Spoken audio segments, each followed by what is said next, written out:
So I've talked a lot about Shonen Jump recently, and whether it's about their past, several series leaving the magazine, or series just getting outright cancelled. And even though I negatively bashed this company in multiple occasions in the past, I actually really love and respect Shonen Jump. I mean, they are the sole reason why we're still talking about anime and manga in 2023. I've talked a lot about their major impact on the anime and manga community in my past Shonen Jump videos, so if you guys want to check that out after this video, I highly recommend it. But in this video, I want to talk about the new and upcoming manga series that have gotten my attention recently and that I think are really worth the read. I also made a very similar video to this back in August of 2022, and fun fact, only 2 of the series that I mentioned in that list got axed off, so hopefully in this video none of them get cancelled. You know, cross my fingers, knock on wood.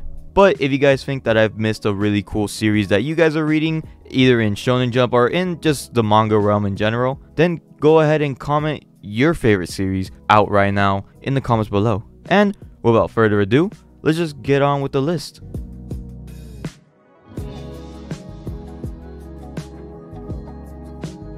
Now, already a hot take, but I don't like Boruto.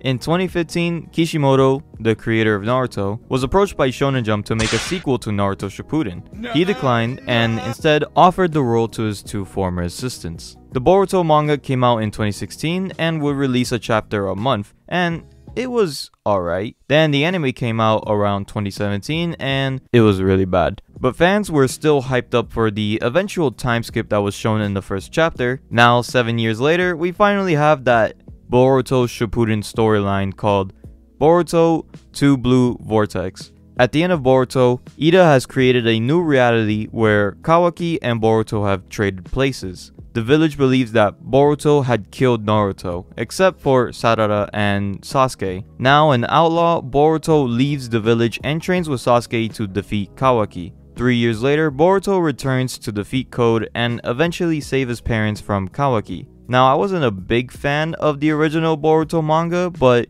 with a new tone and Kishimoto returning to write the series, I have faith in 2 Blue Vortex. The first 2 chapters don't give us much as to what the main storyline is going to be about, but you know that it's going to end with Boruto versus Kawaki, and it's going to be amazing. They're approaching the series in a more serious perspective.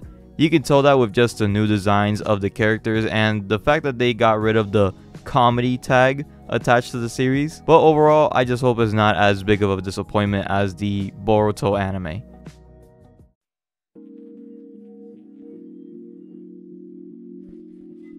Wild Strawberry is a series I've talked about before in another video, so if you want a deeper analysis of that series, you can watch that video. But in short, Wild Strawberry is about a post-apocalyptic world where plants have evolved into terrifying monsters named Jinkas. Kingo and Kayono do their best to survive and become a family, but when Kiano becomes a Jinka, Kingo has to do everything in his power to turn her back into a human. The series reminds me a lot of a mix between Tokyo Ghoul, Last of Us, and Attack on Titan to an extent. With only 6 chapters out, the story can go in any direction and still have a certain goal for the main character, basically meaning that the series has a chance of longevity and hopefully not get axed off by Shonen Jump. The atmosphere and world building are very similar to The Last of Us, but the Jinkas are very similar to something like Parasite. The main character Kingo is really interesting and you want to see him achieve his goal. But in my opinion, the best aspect of this series is the art. Some of these panels are extremely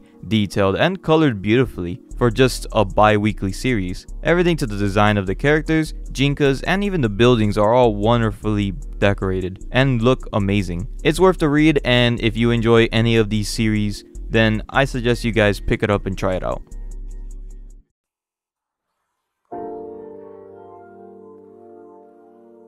Shoujo Newell doesn't feel like a shonen series. It's about a future Tokyo where humans started using organic robots named Gijins for chores and labor. A car accident causes one Gijin to go rogue and start to have a mind of her own. A young boy named Ryaha happens to meet with the Gijin named Mari. They're both now criminals and are now being chased by police while discovering the dark and sad truth about Gijins. The concept and two main characters carry this entire series and make me want to keep reading it after each chapter's release. Only flaw I can think about is the police. They're not interesting at all, and the main chief is just a blood-hungry buffoon. But the reason that I say it doesn't feel like a shonen series is because it feels like it's trying to be. Mari seems like a normal, cheerful shonen anime girl, but is always thrown into these heavily dark and gory scenes. You have people getting murdered, yeah, but it's mainly very detailed and gory only when it comes to the Gijins. It's heavily influenced by Detroit Become Human and Elfen Lied, mainly due to the sci-fi robots just gaining consciousness kind of concept. So far, the series has targeted similar issues to Detroit, like the mistreatment of Gijins and that horrifying dumpster scene. Sooner or later, I can see this series adapting more of the mentality of a Gijin and see a revolution happen just like in Detroit. But right now, they're taking it slow, which is good because I want to see more of this series.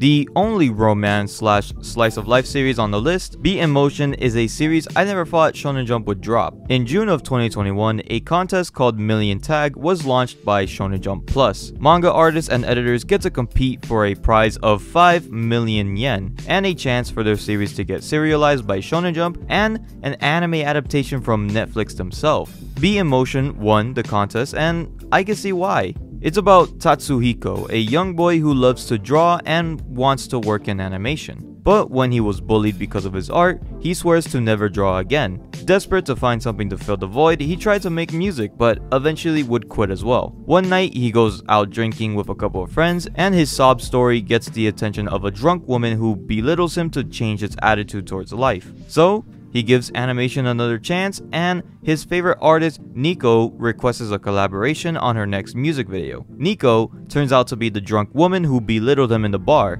Now they both work together, and slowly but surely a romance between them starts to bloom. The whole series is a coming-of-age drama about mental hardship and overcoming a negative mentality to fulfill your dreams. It's also a love story between Nico and Tatsuhiko, but honestly, I don't see much romance really going on, especially since there are only 15 chapters out. I feel like they would have started it off with the romance aspect, but apparently not. But I understand because it's right now focusing on the mentality of the main character. It's a very relatable story. You don't have to be a manga artist or a singer to relate because it's a universal feeling. Again, this series is just getting started, so hopefully it dives more into its romance and psychological aspects in the future. Also, I'm really excited to see that anime adaptation. But if you guys are into slice of life, coming of age drama series, then I definitely recommend this series.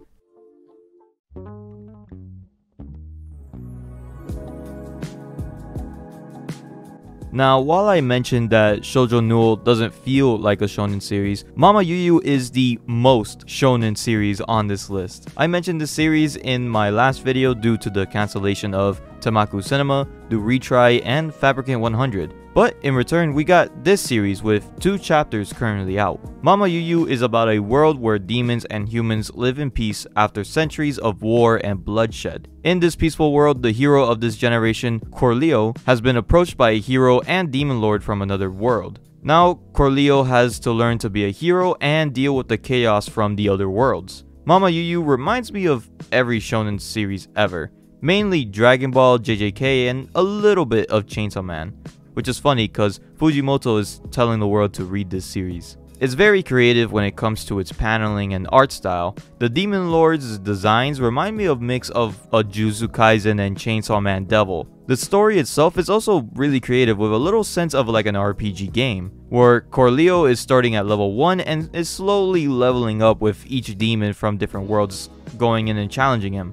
It was concerning to read the first chapter because I didn't know how they would even continue the story, but I am very excited to see what is next for this series. The possibility of seeing heroes and demons from a bunch of different worlds is just a really cool concept, like a Spider-Verse manga. And maybe if they take the Marvel comic book route, they'll have a massive world collision battle at the end of the series. I don't know, but for now, we only have 2 chapters, and this is starting to rapidly be one of my new favorite series of the year.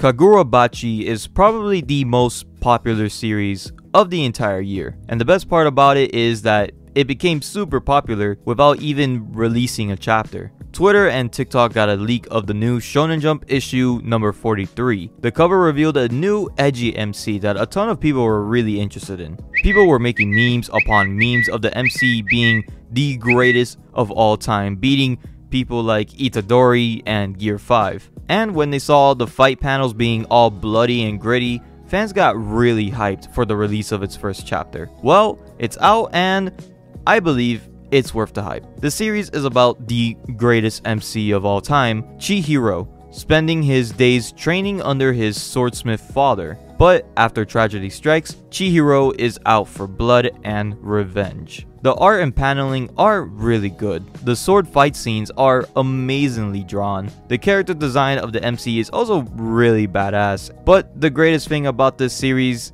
is the hype all around it. All of the memes and the fact that it got super popular without a chapter out is really funny.